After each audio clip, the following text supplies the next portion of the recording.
My name is Maya Ellison. I am 33 years old. I run a boutique forensic consulting firm out of Philadelphia. And for 6 years I funded my family's life while they told anyone who would listen that I had never done a thing for them. I want to tell you exactly how that happened. And I want to tell you how it ended. At a Thanksgiving table in front of 17 relatives, with a man named David Chen opening a binder to page 1. But first I need to tell you about the version of me that existed before any of this. Because she matters. She is the reason all of it hurt as much as it did. I grew up the middle child in a family that had a clear hierarchy and had decided very early not to revise it. My older brother, Derek, was the golden one. He was handsome and loud and carried himself through rooms the way people do when they have never once been told they are wrong. He played college football for 2 years before a knee injury ended it, and my parents treated that injury like a national tragedy for approximately the next decade. Everything Derek needed after that, the failed car dealership they bankrolled, the wedding they funded, the house down payment they gave him, was framed as the family rallying around someone who had sacrificed. My younger sister, Priya, was the beloved one. Priya was soft and sweet and had a talent for crying at exactly the right moments. She was also, I would later learn, exceptionally skilled at borrowing money she never intended to return. And then there was me, Maya, the serious one.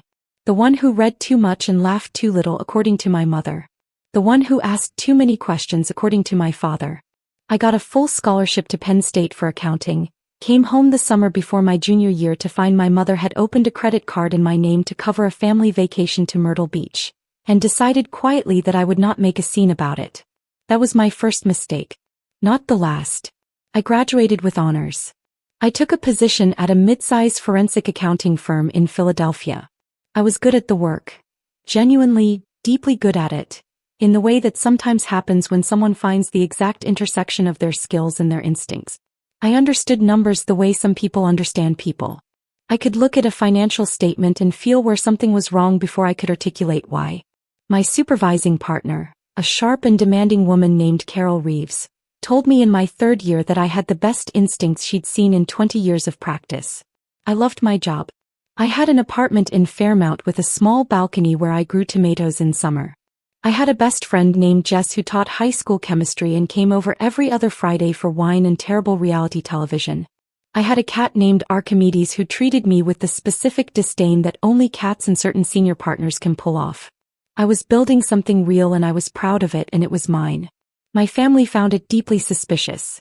"You're always working," my mother would say on the phone in a tone that made work sound like a character flaw. "When are you going to settle down?" my father would ask, which meant, "When are you going to become someone easier to explain at church?" "Must be nice," Derek would say about my apartment, my job, my life, any part of it that had not been handed to him, in a way that converted my accomplishment into an accusation. I told myself it was just how they were. I told myself families had friction. I told myself it didn't matter. I kept telling myself that for a long time. It started with my father's business. Dad had run a small HVAC company for 20 years. He was good with customers and terrible with books, and in the spring of my 26th year he called me on a Tuesday night and told me the business was 3 months behind on payroll taxes and the IRS was sending letters. His voice had a quality I had never heard in it before. Something close to fear. I paid it. $47,000, drawn from savings I had been building for 3 years. I told myself it was a loan. I did not get that in writing. My second mistake, and I knew it was a mistake even as I made it, and I made it anyway because he was my father and his voice had sounded like that. 6 months later my mother called. Priya's college tuition.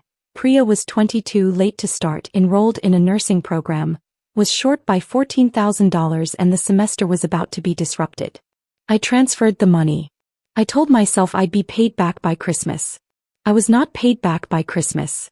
What happened instead was that the requests became part of the texture of my life. They did not come as crises anymore. They came as assumptions. A text from Mom in February. "The car payment is going to be late, can you cover it?" A call from Dad in April. "The water heater gave out, we need $3,200. A message from Derek. Always the most aggressive, always framed as if I owed him something. In June. "The dealership needs a bridge loan or we're shutting down. Family helps family." I kept a spreadsheet. This was, I suppose, the forensic accountant in me refusing to go fully silent. I recorded every transfer, every amount, Every date, every stated reason. I labeled it with a name I chose deliberately. Family record. In the first year, $71,400. In the second year, $89,300. In the third year, $94,600.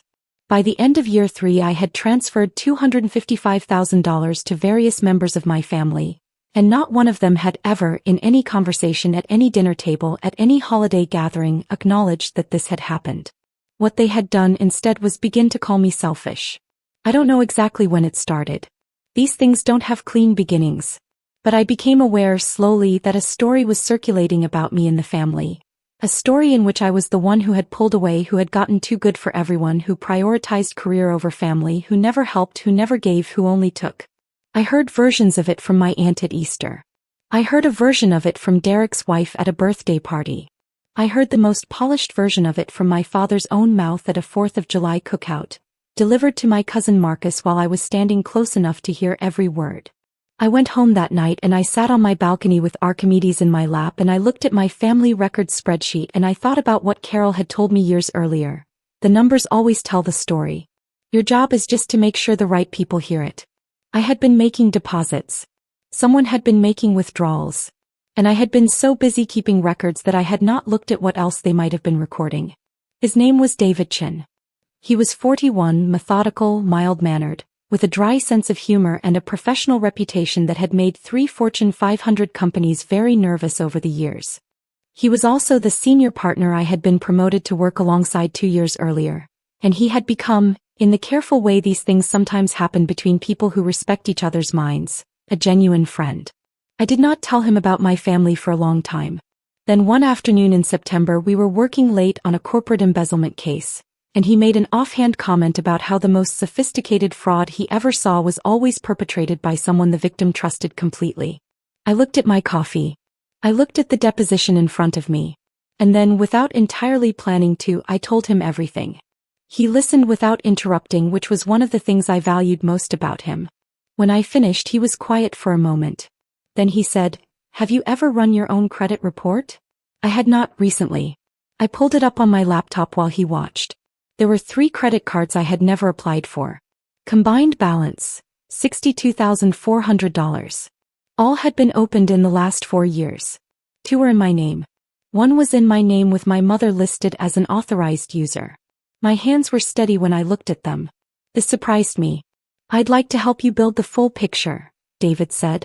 "If you want it." I did want it. It took us 6 weeks, working evenings and weekends around our regular caseload. David pulled every record I could authorize. Bank statements, credit applications, wire transfer logs, utility accounts. 2 of my father's business loans had my name listed as co-signer on documents I had never seen. My signature, according to a document examiner David brought in quietly, had been reproduced on 3 of them, not forged clumsily but traced carefully, the kind of reproduction that takes time and intention. The total, when David compiled the final report, was $347,000 in documented transfers I had made voluntarily, plus $62,400 in fraudulent credit accounts, plus $142,000 in loans carrying my forged signature, plus the original $47,000 tax payment that had started all of it. $598,000. Spread across 6 years. While my family told the extended family that I had never given them a thing. David set the completed binder on my desk on a Wednesday afternoon and said nothing for a moment. Then he said, "What do you want to do?" I thought about it for 3 days. I thought about it while I watered my tomatoes, which were done for the season. I thought about it while Archimedes sat on the window ledge and ignored me with great dedication. I thought about it on Friday night when Jess came over and I told her finally the whole story and she sat very still and then said, "Maya, you have to stop protecting them." Thanksgiving was 6 weeks away. There are things I want you to understand about my family that do not fit neatly into the story of what they did to me. My father grew up in a household where money was something that passed through without stopping, where his own father had been chronically unreliable and his mother had held 4 jobs at once.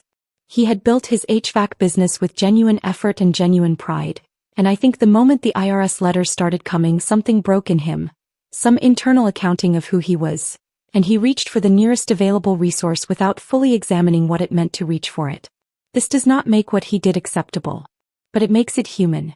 It makes him, in some painful way, comprehensible. My mother had learned somewhere along the way that the family narrative was her domain.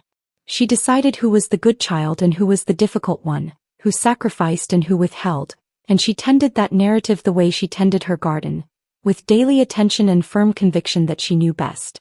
She had, I believe, genuinely convinced herself that I was the selfish one. The money I sent was quietly absorbed into her version of events and reclassified as simply the minimum, the floor, the baseline that did not count as help because it was not accompanied by the emotional performance she required. Derek was the most straightforward of the three. He had learned that aggression worked in this family, that money flowed toward the loudest complaint, and he had optimized for that without apparent moral conflict. Priya was the one who genuinely confused me. She was the kindest of them in individual moments. She had brought me soup once when I had the flu, had remembered small things I mentioned months later, had called me on the anniversary of my grandmother's death because she remembered it mattered to me. But she had also borrowed $14,000 that she never returned and had never in any setting corrected the family narrative about me. Kindness and complicity are not mutually exclusive. I was still learning that. I arrived at my parents' house on Thanksgiving at 2:15 in the afternoon. David drove separately and parked down the street. The plan was simple. I would go in and if what I expected to happen happened, I would text him. If the family surprised me with something other than what 6 years of evidence suggested they were, I would text him that instead and he would drive home and we would figure out another way. I walked up the front steps with a bottle of wine in one hand and 6 years of documentation in the other, metaphorically. The actual binder was in David's bag. My father opened the door. "Here she is," he said loud enough for the room to hear. "The selfish one." The relatives laughed. 17 people in that house, including aunts and uncles and cousins and Derek's wife and Priya's new boyfriend and 2 family friends who had been coming to Thanksgiving for so long they were essentially furniture. They laughed or smiled or looked away in the particular manner of people who have heard this joke before and have decided it is essentially true. My mother shook her head with the practiced sadness she deployed for situations like this. 3 years, she said. Not $1 to this family. I set my bag down by the door. I turned and opened it. I texted David, "Come in." He appeared at the door 30 seconds later. He was wearing a charcoal suit and carrying a binder that was, by design, slightly too large to be ignored. He was calm in the way that professionals are calm when they are in entirely familiar territory. "This is David," I said. "He's a forensic accountant." The room shifted. I have been in enough professional confrontations to know what happens to the air in a room when something unexpected arrives. When the social script tears slightly and no one is sure what comes next. That happened. My father's laugh stopped mid-exhale. Derek straightened in his chair. My mother's expression moved through 3 different configurations in about 4 seconds. "It's Thanksgiving," my father said. "What is this?" "You said I've never contributed to this family," I said. "I thought we should look at the actual record." "Maya, this is not," Mom started. David set the binder on the dining room table. He opened it to page 1. "I'll begin with the documented voluntary transfers," he said, in the tone of a man who has testified in federal court 14 times. "From March of 2018 through October of 2024. Total, $347,000. He turned to the first set of exhibits. Bank records. Wire confirmations. Every transfer I had logged in my family records spreadsheet, now presented in a format that would hold up in any courtroom in the country. The room was very quiet. "That's private," my father said. "These are Ms. Ellison's own financial records," David said pleasantly. "She is entitled to share them." He turned to the next section. IRS settlement, April 2018, $47,000. Nursing program tuition, fall semester 2019, $14,000. Vehicle payments, February through December 2020, $11,400. Home equity line interest coverage 2021, $22,800. He read each line with the same unhurried precision. Numbers that had existed only in my spreadsheet and in my memory now filling the room like weather. My cousin Marcus, who had heard my father describe me as a disappointment 6 months ago at a cookout, was staring at the table. "Page 8, David said, covers the credit accounts. Derek said, there's no. 3 credit accounts opened in Ms. Ellison's name between 2020 and 2023, David continued. She did not apply for any of them. Combined current balance, $62,400. One account lists a family member as an authorized user. He looked up briefly. He did not name who. He didn't need to. My mother's face had gone through another series of configurations and had arrived somewhere that was difficult to describe. It was not guilt exactly. It was more like the expression of someone who has been certain of their footing for years and has just felt the ground shift. This is slander, Derek said loudly. It's documentation, I said. There's a difference. You of all people should appreciate that. Page 12, David said, addresses the loan instruments. He laid out 3 loan documents. He laid out the document examiner's report beside them. He explained in clear and level language that signatures appearing on 2 cosigner lines had been produced by tracing rather than by the signatory. He explained what that was called legally. He used the word once, clearly without emphasis, and let it sit. Priya had not said anything. I looked at her across the table.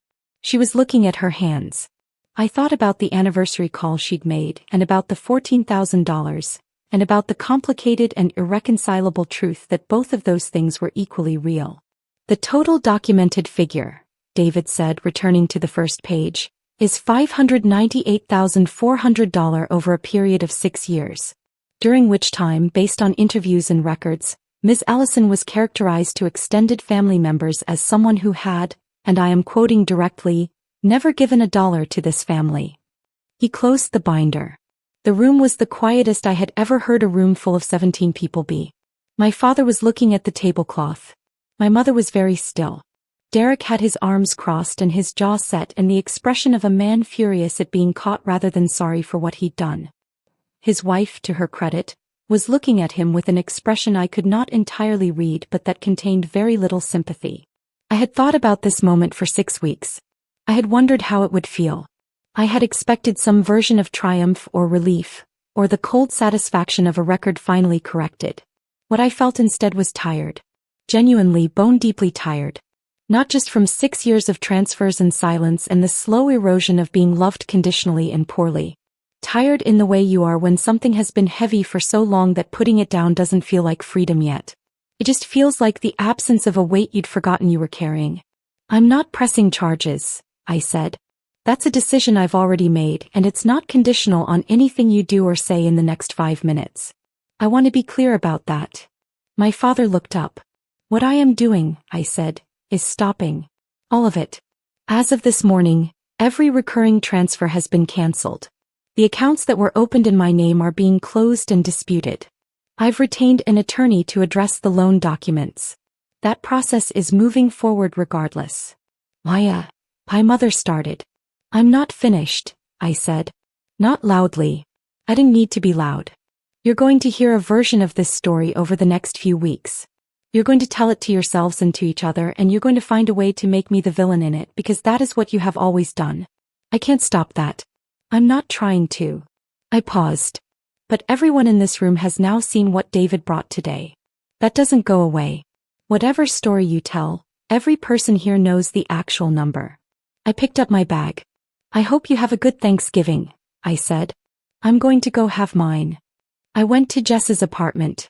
She had made a full spread, turkey and 3 sides and a pie from the bakery on Fairmount Avenue, and she had invited 2 other friends, and we ate at a table that fit 5 people and felt more full than any Thanksgiving I could recently remember. I told her how it had gone. She listened, refilled my wine, and said, "How do you feel?" "Tired," I said. "And kind of okay." "That's probably right," she said. The consequences came in the order David had predicted they would. The disputed credit accounts triggered a review process that surfaced the unauthorized applications. My attorney sent letters, and the 2 accounts with forged cosigner documentation became a matter that my father's attorney advised him very strongly to settle. The settlement, reached in January, included restitution structured as a formal repayment agreement. The first time in 6 years that any dollar I had given my family was acknowledged in writing. Derek's dealership, which had been surviving partly on credit lines I had not realized were tied to my financial profile, Lost access to one of them during the dispute period. The dealership closed in February. I did not feel the satisfaction I might have expected. I felt mostly nothing. He had built nothing worth saving and then blamed its failure on everyone but himself, which had been the pattern of his life since the knee injury, and the dealership closing was just the most recent iteration of that pattern. It was sad in the way that waste is always sad. Priya called me in December. It was a short call, and she was careful with her words, and she did not say what I most needed to hear, which would have been a simple acknowledgement that she had known the transfers were happening and had said nothing. She said instead that she thought things had gotten complicated, and that she hoped we could find our way back. I told her I hoped so too. I meant it partially. The part of me that remembered the anniversary call meant it. The rest of me was still deciding. My parents did not call for 3 months. Then my father called on a Sunday in February and he said, and I am going to give him credit for this because it cost him something, that he had not understood the full picture and that he was sorry. He did not say what he was sorry for exactly, and the apology was hedged in ways that an apology probably shouldn't be hedged. But I know my father and I know what it cost him to say a thing like that, and I accepted it for what it was rather than what it wasn't. My mother has not called. I'm not sure she will. I think she has constructed a version of events in which David's binder was an attack rather than a record, in which I am still the difficult one, in which her own culpability is arranged somehow out of view. I think she may spend the rest of her life in that version. Some people do. I have stopped needing her to leave it. Carol Reeves retired in November. She took me to lunch before she left at a restaurant in Rittenhouse Square that was too nice for a Tuesday afternoon and exactly right for the occasion. She told me the firm would be listing my name as a named partner in the new year. I drove home afterward and sat in my car for 5 minutes in the parking garage just feeling that. I still have my apartment in Fairmount. The tomatoes are back, early variety this year, climbing the trellis I built over the winter. Archimedes is 11 now and has begun to treat me with something that, on good days, resembles tolerance. Jess and I still do Friday nights. We found a worse reality show than the last one. We are both very committed to it. David and I had dinner in March. Just dinner, nothing complicated, though I notice the way he listens when I talk and I notice that I want to keep talking. We have not named what that is yet. I find that I am not in a hurry to name it. Here is what I know, and I am going to say it plainly because I think it is the thing worth saying. The money was never really the point. The money was the shape the damage took, the form it filled. What they took from me wasn't $598,400. What they took was the years I spent believing that if I gave enough, quietly enough, patiently enough, the story they told about me would change. That is what I grieve. Not the money. The years of trying to be seen by people who had decided long before any of it, that I was the one who couldn't be. I'm not bitter. I want to be precise about that because it matters. Bitterness is something you carry, and I have been carrying things long enough. What I have instead is clarity. About what I will fund and what I won't. About whose version of me I am willing to inhabit. About the fact that chosen family is still family, maybe more so, and that a table of 5 can hold more warmth than a table of 17 if the 5 are the right people. The family records spreadsheet still exists on my laptop. I have not deleted it. I don't look at it often. But I know it's there, complete, accurate, documented, and I think I keep it for the same reason I keep anything precise. Because the truth of a thing matters even when no one but you knows it. Because someone will always know it. And that someone might as well be you.